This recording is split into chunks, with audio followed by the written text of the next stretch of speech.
Hey fam, Patrick here. We are so excited to be sharing episode 1 of our Patreon coverage of Mastermind to Think Like a Killer. Jillian especially was so excited to cover this because this is a true let the women do the work story. So the series tells the incredible and truly untold story of Dr. Ann Burgess, who helped pioneer the FBI's criminal profiling unit. Dr. Burgess's focus was on understanding the minds of some of the world's most notorious killers in order to better help victims. Over the course of her career, she worked on some of the world's most high-profile cases, including Ted Bundy, Ed Kemper, and sitting face-to-face with the Menendez brothers to try to understand why they killed their parents. And she did all this while still maintaining her work as a nurse and advocate for survivors of sexual assault, and while also prioritizing her family, her husband and 4 kids. So that's what this series is about. It's an absolutely fascinating, wild ride. All 3 episodes of Mastermind to Think Like a Killer are available right now and ad-free over on Patreon, which is where you will also find over 450 full ad-free bonus episodes and so much more, like monthly virtual drag bingo. You can get all the information and join us at patreon.com/truecrimeobsessed, or just go to our website and click on the Patreon link. All right, fam, enjoy the episode. Hey everyone, welcome to season 2 of Let the Women Do the Work. Oh, don't tease them like that. I'm not teasing them. We have 3 episodes about Dr. Ann Burgess. What teasing?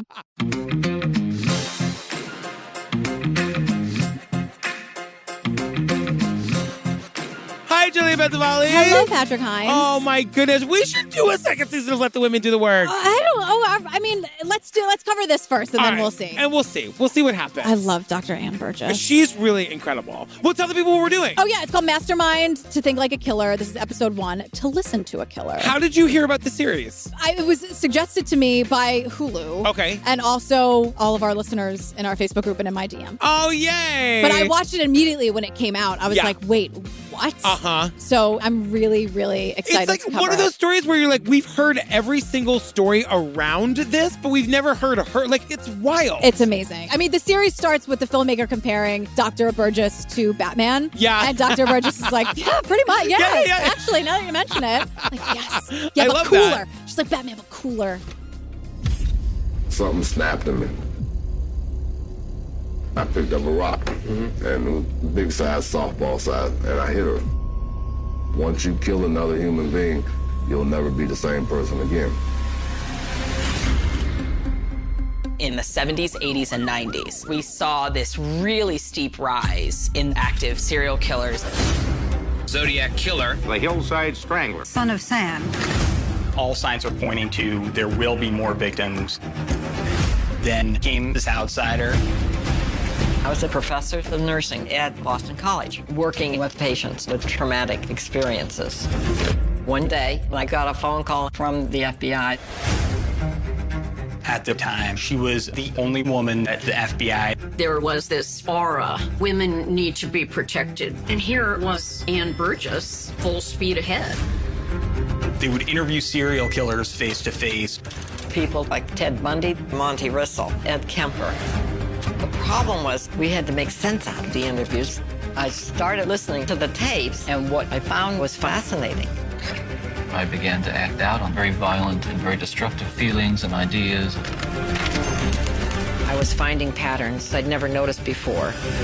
She was developing a tool that could catch criminals and to save more lives. For me, it was a huge breakthrough. When the word got out, the program started to really expand. We were just besieged with cases. There was a kidnapping case. I had to catch him fast, or we were going to physically lose the victim. She learned the victim will actually help you solve the case. That was a really unique skill set that nobody else in the FBI had. I knew he was going to kidnap us and try to do something to us. The fact that a lone female was representing herself with the FBI led authorities to call the FBI to say, somebody's down here impersonating an agent. Yeah, they weren't ready for it. It's so dangerous. These are people that are killing. She knew more than anybody in the room. None of this happens without Dr. Burgess.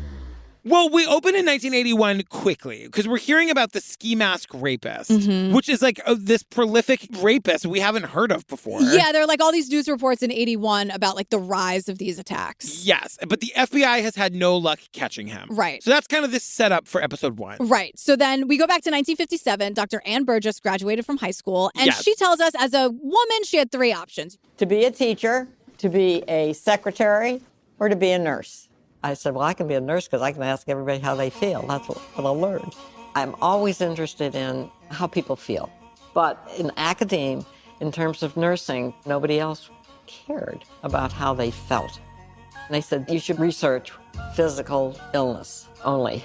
That was the mindset at that time. You're not going to get anywhere with this. But if I wanted to do something, I was going to do it. Because she's like, I can ask everyone how they feel, and like that's how I'll learn. And they're like, no, you dumb girl. Right. Physical ailments only. Don't talk about mental health and don't get hysterical. Right. You idiot. And she's like, whatever, I'm doing it anyway. I mean, that's the whole thing is that like nurses are so empathetic and like that's why she was called to do it. But then she was told girl. like, there's no room idiot. for feelings in nursing. Are you going to get hysterical again? You're hysterical again.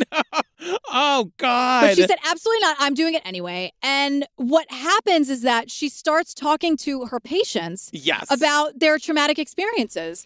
And she says, it is very hard for people to listen to what has happened to another human being. It makes them feel helpless, and they don't realize that listening is a very powerful strategy to help. And that's where I'm like, oh, so I'm going to be crying a lot in this? Yeah, I'll save it until we get there. But there's a lot that I really learned about this kind of trauma that was very eye-opening. Yeah, and you learn immediately. It's like, oh, she sees people. Yes. She listens and she sees you. Yes. And that is like, oh my God, I have chills. So it's 1978. She's a professor of nursing at Boston College. She's got 4 young kids. She says one of her research assistants tells her, you've got a call. It's the FBI. You should take it. She immediately thinks she's going to prison for tax fraud. I made the same note. She's us. She's all of us. Like everyone else, she assumes she's in big trouble for taxes. She's like, wait, what? The who? For what? For me?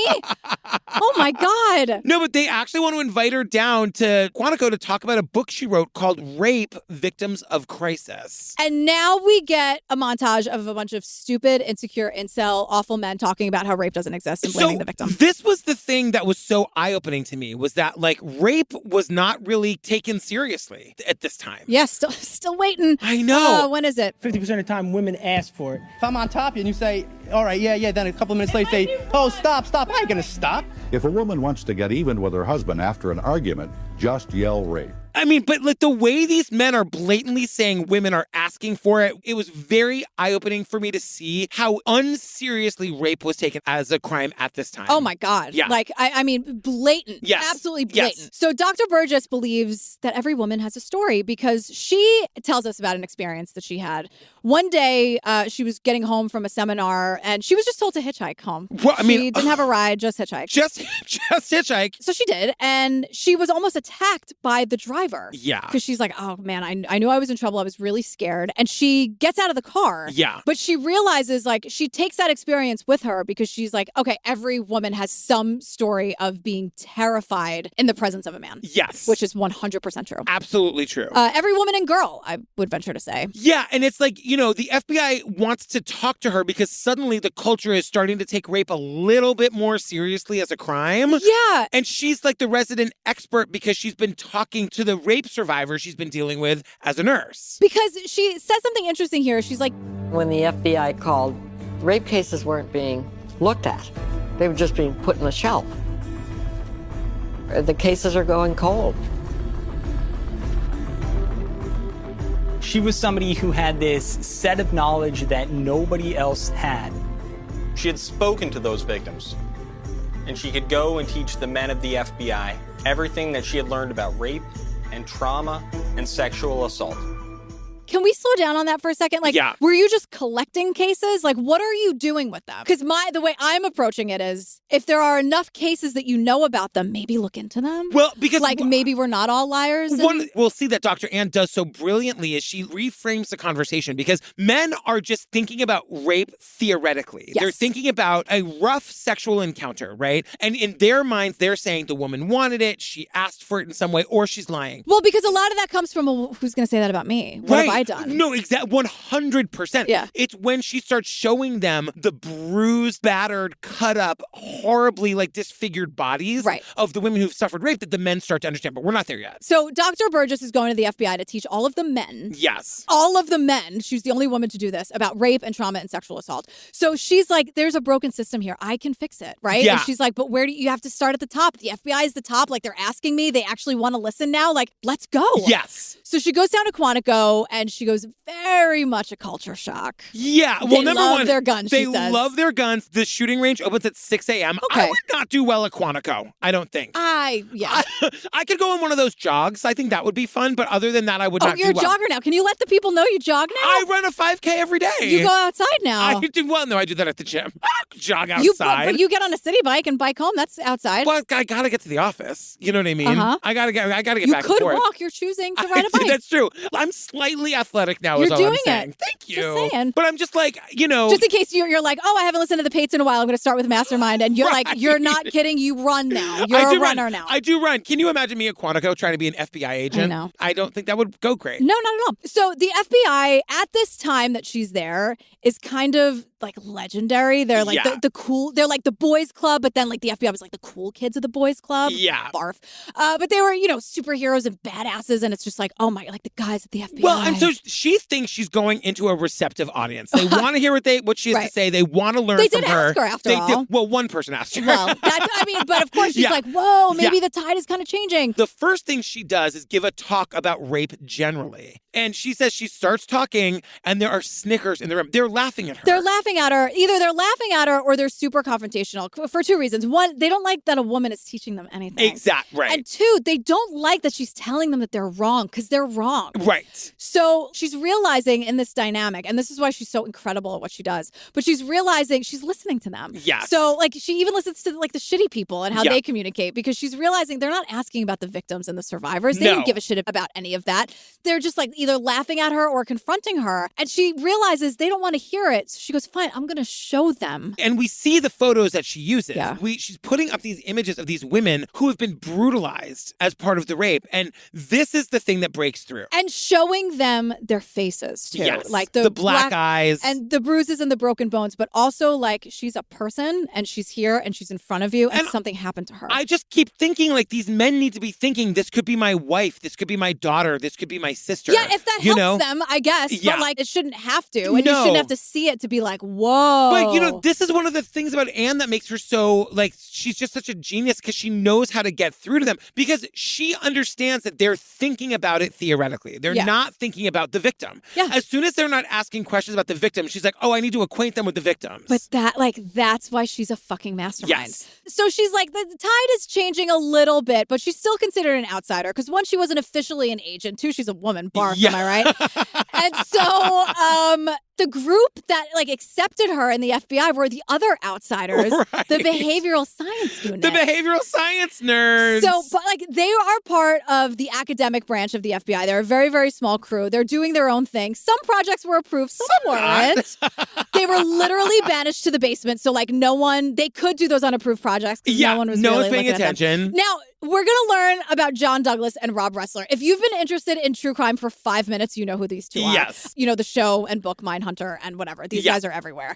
But they were sort of like this dynamic duo of like the outsider black sheep of the FBI unit. Ressler was a steady hand at the BSU. He was calm, which was sort of a juxtaposition to Douglas. Douglas was the most polarizing figure within the BSU. Strong opinions and a lot of confidence, and there were certain people that definitely rubbed the wrong way. I remember being at Quantico. We're in John Douglas's office, and he's got dress hanging in the corner, and they call it J. Edgar Hoover's dress. Yeah, okay. And then the power goes out. He's like, I got a flashlight here somewhere. When he turns it on, it's under his chin. John Douglas had one of J. Edgar Hoover's dresses in his office. I'm like, that sounds like a hoot. I mean, J. Edgar Hoover was like a full-on cross-dresser. Yeah. Like, that's wild. That is wild. And people don't really know that. But I love that he like... really? I mean, I think that's like the main thing I know about J. Edgar Hoover. But like, John Douglas preserved one of his dresses? That's amazing. I don't know how he got it. I don't know. But it was like hanging in his office. But like, we think they're badasses because we're nerds. They're just like the cool nerds. But like, everyone else is like, shut up, idiots. Right, like, go like, oh, there's a girl here. Send her down to the dummies in the basement. embarrassment. I mean, but that's really, that's actually what happened. Yeah. So Dr. Burgess is like, I want to work with Rob Ressler. Douglas, you had to get on his good side, especially if you're going to work with Ressler. And I wanted to work with Ressler because Ressler was interested in a population that wasn't studied at all. I was talking with victims, and he was talking with the other half, if you will. I want to put the two halves together. He's getting in the cell with Manson, with Ted Bundy. Ed Kemper. So she's like, oh, I want to put these two halves together. He's talking to them. I'm talking to the women. Like, we can do a lot of good work here. Yeah. There's also a montage of news reports about serial killers over the years. We get a quick Dennis Murphy sighting from Dateline. Hey, girl. Oh, do we? And like old school D-Murph, what's going on, girl? And then we learn about the 1970s serial killer explosion, which is like, this is not like a fun, zany thing. Can we not call it that? I know. But it really is wild. And we've talked about this. It's like, it was a weird pocket of time where like there wasn't the 24-hour news cycle. There wasn't DNA. Surveillance. You know, like there, it's like cameras on the highway. It's like, is it only an explosion? Camera phones. Yeah. Right. But like, is it only an explosion because we did have TV a little bit? Or has this been happening since the beginning of time? Yeah, but I mean, like, are there that many active serial killers right now? But now we've sort of overcorrected.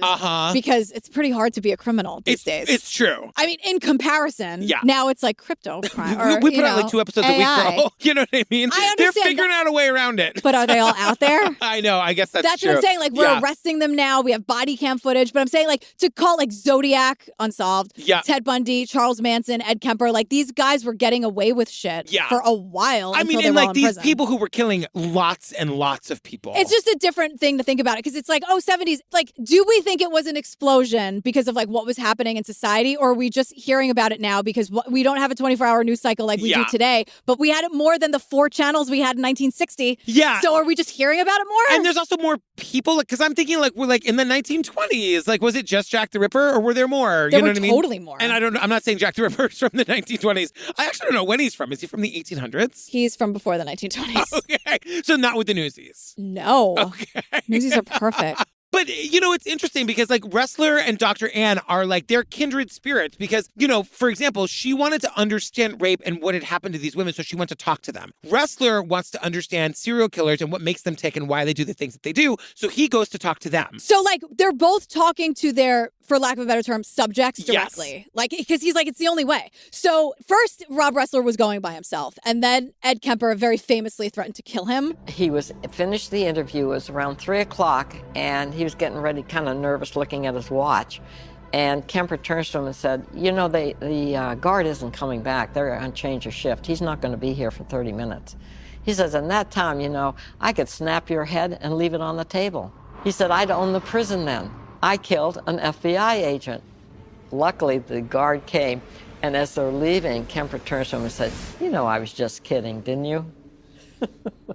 No, I didn't know this story. Did you not watch Mindhunter? I didn't. I thought it was boring. I couldn't get into it. Okay, bye, everyone. Da-na-na-na-na. Oh, my God. I know. I'm sorry. I wasn't into Mindhunter. Give me a slow burn that has that Fincher hue of like blue Whenever and I'm bored watching a show, I think of you saying, give me a slow burn. I know. I know. I need a fast burn, girl. All right, well. I got to be in bed by 8:15. Okay.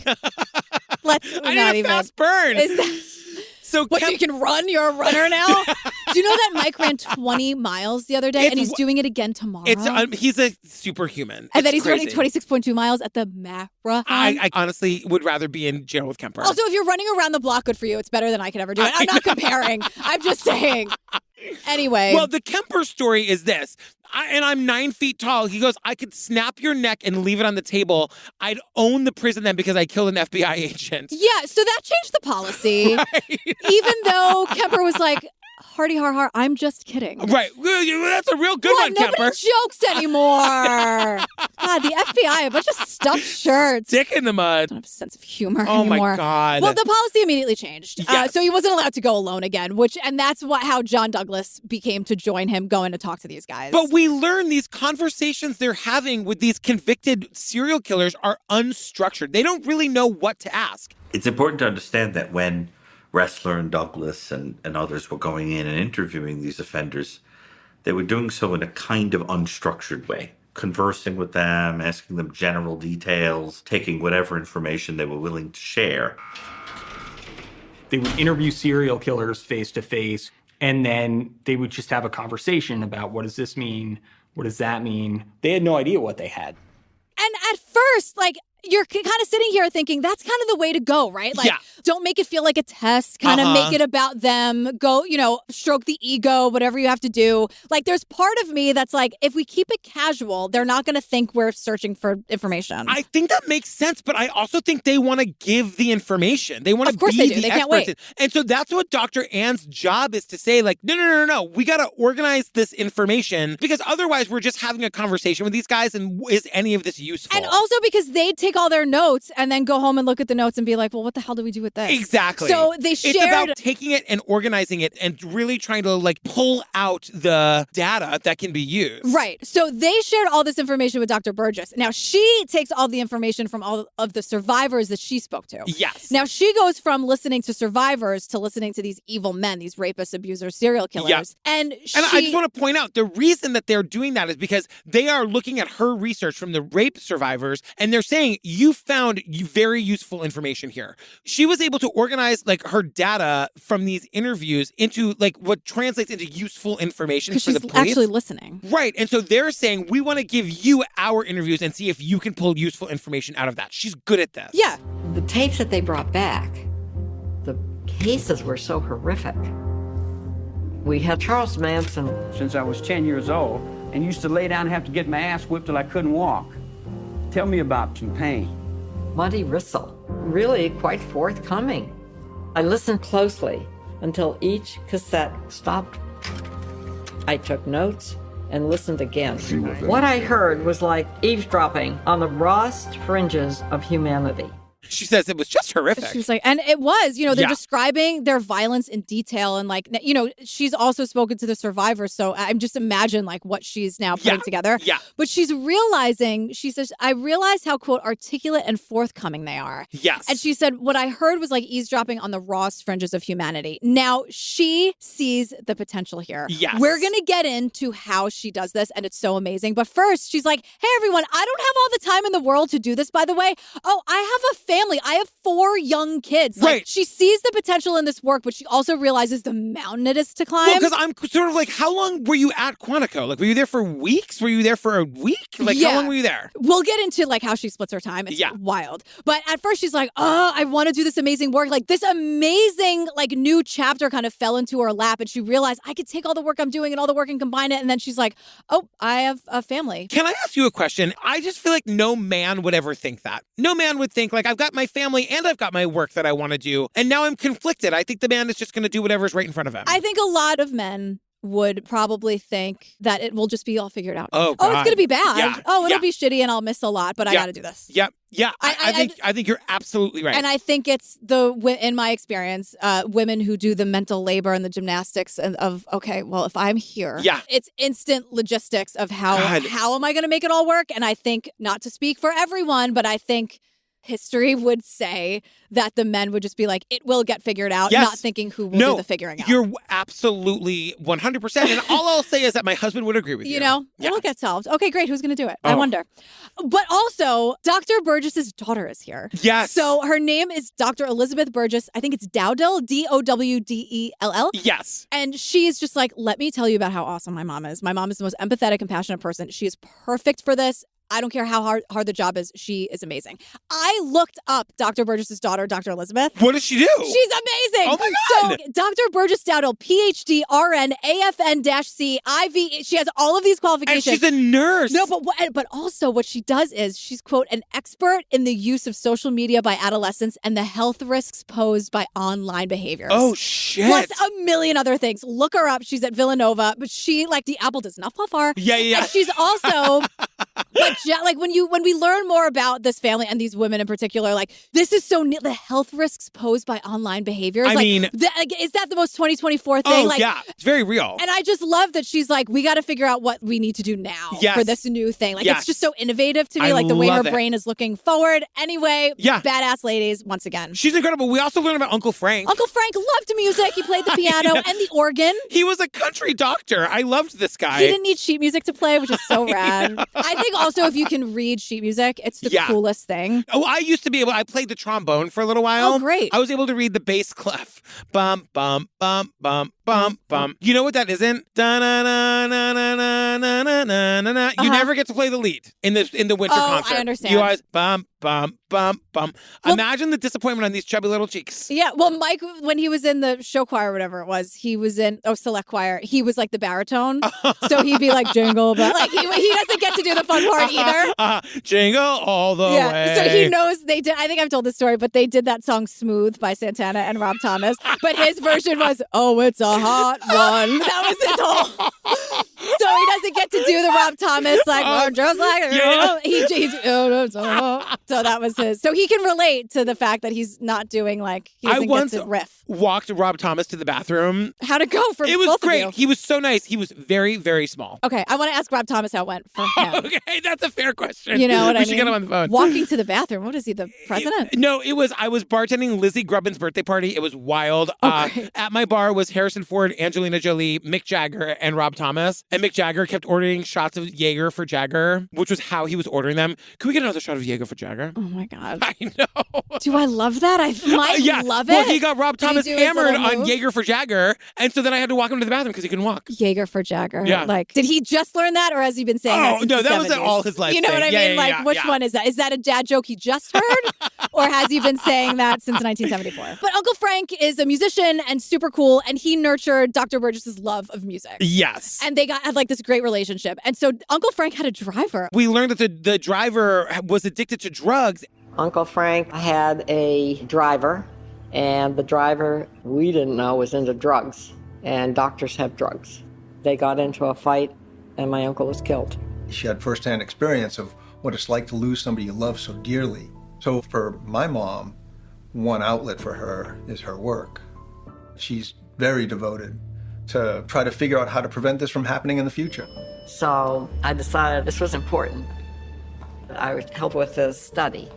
But it is one of those things where Dr. Ann also has experience with losing somebody to violent crime. So it's another way that she is sort of feels pulled into this work with the FBI. So, she had the work with the rape survivors. Now she's working on the profiling and she's interested in talking to these killers. And she also has a loved one who was murdered. And she knew the driver a little bit. Yeah. Like the driver wasn't a stranger. So it was kind of, I love that they say, so Dr. Burgess decides that the study is important. She's going to help. ... even if she wasn't completely sanctioned to be there. I just love her so much. Like, she's not an agent. She's just a guest lecturer. And when she takes it to wrestlers, she's like, okay, girl, I want to help, but I'm not really supposed to be here. He's like, don't worry about it. Fuck it. We'll figure all that out We're in later. the basement. Nobody gives a shit. And also, she's smart. She's awesome. You need her help. I don't care that she's not an agent. What a stupid rule. Couldn't agree more. Ask for forgiveness, not permission. The only crime that was committed here is that we are just learning her name. We've been covering these cases for 8 years. We've never heard this part of it. Give me a fucking break. I know. So, of course, Dr. Burgess comes in and the boys, their research is a mess. Yes. She's like, they needed help with their methodology. Well, because the thing is, they've got these once-in-a-lifetime interviews with these serial killers that they're really trying to learn things from, but they just don't know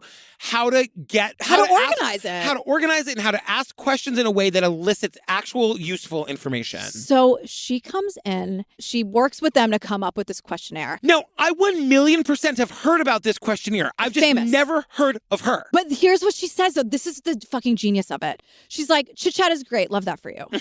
The evil guys are opening up. We have to get them to feel comfortable. I super love that. But we need to find a way to ask some of the same questions so we can find these common themes. Yes. So she was using those first recordings of talking to Ed Kemper or whoever to give notes on the process. So she'll be like, okay, ask a question here, expand here. Oh, let him talk when he says that. Yes. If he mentions this, then bring up this. So then she's coming up with questions based on when the killers opened up. So she's like, okay, we love that. How did you get him to say that? Yes. Maybe we can come up with a good leading question that would make sense for all of this. Yep. It is the fucking coolest thing. We put together this 57-page questionnaire, color-coded it, which made it easier for the agents, and we started collecting the data. Finally, there would be uniformity of information that they were asking, and so the agents learned what was really happening in the field, and they would take that information and they would bring it back to Anne, who would then make sense of it. And it works. I said, and Steve Tipton is in heaven. Oh my God. But we've heard about this questionnaire forever, and we've never heard about the woman who invented it. Dr. Ann Burgess. Jesus. So it works. So Douglas and Ressler will go talk to the evil guys. Then Dr. Burgess would listen and take notes and look for patterns and then like adjust that questionnaire, being like, okay, this worked with this, or trying to find out like, okay, so here's like the, number whatever question.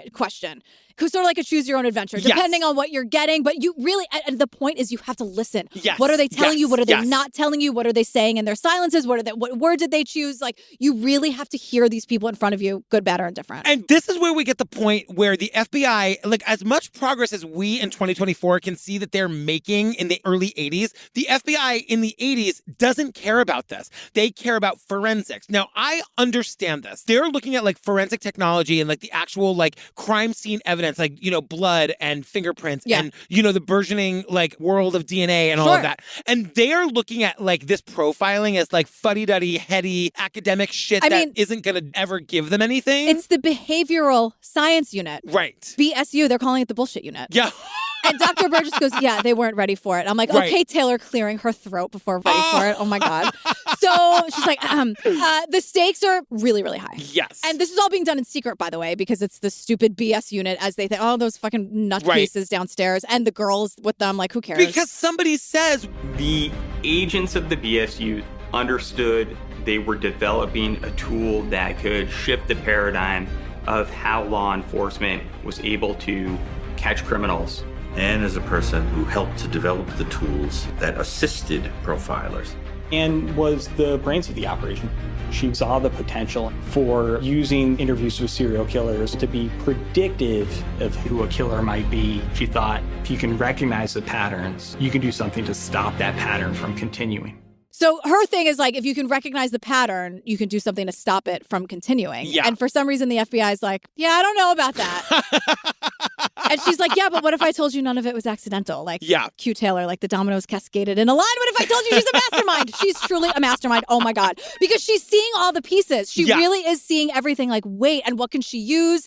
Look, she's like, if I have to listen to this fucking Charles Manson for another second, can I get some good work out of it? 100%. For God's sake. And so now we're back to 1980 Baton Rouge, Louisiana. We're back to the ski mask rapist. He's on the loose. Everyone is terrified. And we learn, like, this is awful. He would break into the home, wait for the husband or boyfriend to come home, tie them up, and make them watch while he assaults the woman. Now, everyone is terrified of this case because they've never seen anything like this before. The cops don't know what to do. It's a mess all around. He's everywhere. He's in 9 states. He's everywhere. Well, so law enforcement reaches out to BSU, and I'm like, well, where's the bullshit now, fellas?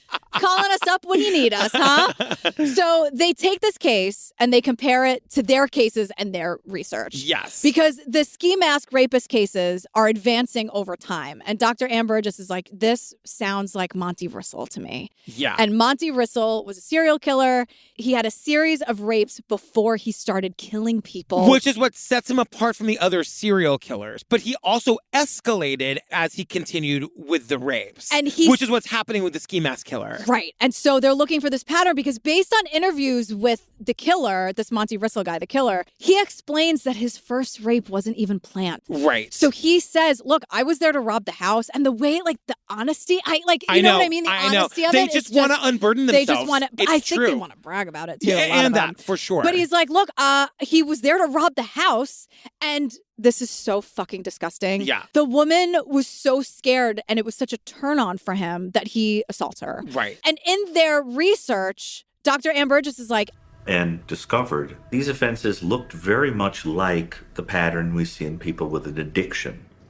Less violent at first, peeping through windows, stealing underwear, calling up somebody and using foul language and hanging up. And then there's a need to keep increasing the stimulus like a drug. When it stops being exciting enough, that's when you can get the murder. I mean, that's what's so scary. Because when one thing becomes not exciting enough, you have to escalate to the next thing. And so that's what they're learning. Like the underlying theme here is the excitement or the adrenaline rush. And how you have to keep pushing the envelope to keep getting that rush. Because it's never enough. Right. And so they're saying the ski mask rapist is escalating with each of his attacks. Right, because he hadn't murdered anyone yet, but they know, based on this pattern that they're learning, he's going to. Yes. It's not just random. No. You know what I mean? Yeah, it's not just like, oh, he's a bad guy. He did this thing. Like, if you listen to the people who are saying these things to you, you can figure it out and organize it in a way that makes sense. Yes. So Dr. Burgess goes down to talk to his survivors. They immediately think she's impersonating an FBI officer because she's a woman. Unbelievable. Excuse me. And the guy's defending that to this day. He's like, well, I can kind of see it. Next, bye. we have amazing women to talk to. I have no time for you. Yes. So she speaks to these women and we hear the audio and I just want to cry listening to it because she says, she's saying to us, she's tasked with this impossible thing to do, which is getting someone to trust. She has an hour. How do I get these women to trust me? No one listens to them. No one believes them. She says what she learned to say to them was, I told her that they were asking because they wanted to get the offender. She's helping in this process. And once she knew that, she realized they really believed her, and she would give out the information. It took a great art to make people comfortable enough to be able to attest to those things. That was a really unique skill set that nobody in the FBI had and very few people in the country had. And a lot of it did go back to, her early work with victims of sexual assault. And it also helps that Dr. Burgess is a woman. Yes, of course. And she sort of levels with them and she's like, oh my God, I'm going to cry. Because she just says, I believe you. Yeah. I need to know this son of a bitch so I can get him and he doesn't do this again. Yes. So it's not as much as it is about you and your experience. There's no question with that. Right. We need to get to the facts here so we can solve this puzzle together. I believe you. We've all seen the movies from these times where it's what are these women dealing with their husbands and the men in their lives who either don't believe them or don't want to talk about it. Right. They're not emotionally equipped to handle it. This is the first person to sit down with them and say, I see you, I believe you, and we're going to get this son of a bitch. Some of their husbands might be mad at them. Exactly. You don't know. I mean, we dealt with this with I'll Be Gone in the Dark. Remember, all the in the 70s where all the husbands either didn't know how to talk about it, blamed the woman, or just emotionally shut down, made it about them. Very similar to The Husbands Were There, this guy. Yes. Yes, exactly. So also, because we're talking about the ski mask rapist, which I'm sorry to keep saying it, but that's his identifier now. Dr. Burgess and her work, she's explaining that the case took a little bit, at least at the time, took away some of that stigma about reporting it. Yes. Because women were talking and then seeing other women talk about their experiences. They were helping each other. They were protecting each other. Yes. And there was a safe space for them to talk about it. Because again, Dr. Ann Burgess is it's not a question. I know this happened to you. I believe you. Yes. We got to get the son of a bitch. Right. And so they're saying that one of the things that they were trying to learn was why he chose these specific women. Yeah. And we learn that he was looking for wealthy women. For whatever reason, that's what these victims all had in common. So Dr. Burgess goes back to Quantico, hands over the information. She's not allowed in the room for the profiling session. Jesus Christ. I'm like, oh, I know. Douglas, we're breaking all the rules except this one. Except this one. Excuse me? She did all the work. And you're like, thanks. Don't let the door hit you. Okay, exactly. Jesus fucking Thanks, Christ. Please. So the look of rage in your face. So here's what the profile said. Yeah. He's a man, obviously. Yes. Age 27 to 34, unmarried. He sees himself, I love this wording, sees himself as an alpha male. Educated, probably, served in the military, had a fancy sports car based on what he was stealing. The fact that he liked nice things, they're assuming he probably had one nice thing. Yep. So they're thinking maybe it's the car. Incapable of long-lasting relationships. Yeah, no shit. He would most likely kill a resisting victim. They're seeing this pattern here and they want to stop it. But also, this guy is everywhere. He's in 70 different jurisdictions across the country. And he's escalating. They say, it ends with them saying in September he shot a husband. And at first I was like, are we sure this is the same guy? I know. He's in all these different states. He would attack a woman, drive to a new state, attack someone else. But Dr. Burgess is like, no, girl, we know this is the same guy. Within a couple of hours. And he's escalating. And the rape, which is inherently violent, everyone at the FBI, is getting more violent, right? He's using objects. He's getting ready to take the next step is what they're saying. So the profile is released. It's all over the news. It says ski mask profile, the screenshot of the TV. Did you catch that? No. This is probably recreated, actually, now that I'm looking at it again. Like, number 1, psychopath/homicidal. 2, gun/shoulder holster.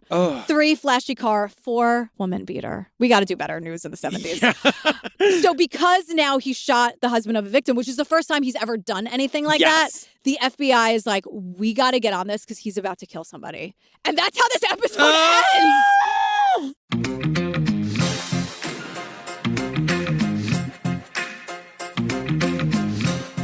Hey fam, thanks for checking out episode 1 of Mastermind to Think Like a Killer. Just a reminder that all 3 episodes are available right now and ad-free over on Patreon, which is where you'll also find over 450 full ad-free bonus episodes and so much more. You can join us at patreon.com/truecrimeobsessed or just go to our website and click on the Patreon link. All right fam, we love you. Happy holidays. Bye.